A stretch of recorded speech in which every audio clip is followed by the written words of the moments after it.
एक गांव में एक पुराना घर था जिसे लोग भूतिया मानते थे। घर के दरवाजे पर हमेशा ताले लगे रहते थे और खिड़कियों पर परतें छड़ी रहती थीं। गांव वाले कहानियां सुनाते थे कि उस घर में एक भूत रहता है जिसने कभी गांव के एक अमीर परिवार को परेशान किया था। एक दिन एक साहसी युवक अर्जुन ने ठान लिया कि वह इस रहस्यमय घर की सच्चाई जानकर रहेगा। उसने रात के अंधेरे में उस घर की ओर कदम बढ़ाया।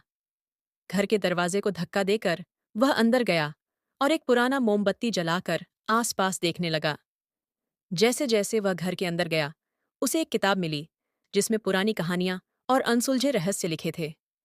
अचानक एक ठंडी हवा चली और मोमबत्ती की लौ हिलने लगी। अर्जुन ने देखा कि किताब के पन्ने अपने आप पलट रहे थे। एक पन्ना खुला और उसमें लिखा था, जिसने इसे पढ़ा वही इसका हिस्सा बनेगा। अर्जुन ने महसूस किया कि घर में एक अजीब सी भावना है, जैसे किसी ने उसकी उपस्थिति का एहसास कर लिया हो। उसने किताब को बंद करने की कोशिश की, लेकिन जैसे ही उसने उसे बंद किया, घर की दीवारों से अजीब आवाजें आने लगीं। अर्जुन ने डर के मारे किताब को छोड़ दिया और बाहर भागा। अगली सुबह गांव वाले ने पाया कि अर्जुन का नाम किताब में लिखा था और उसकी तस्वीर भी थी। उस दिन के बाद गांव वाले उस घर को और भी ज्यादा डरावना मानने लगे और अर्जुन की कहानी ने एक नई परत जोड़ दी।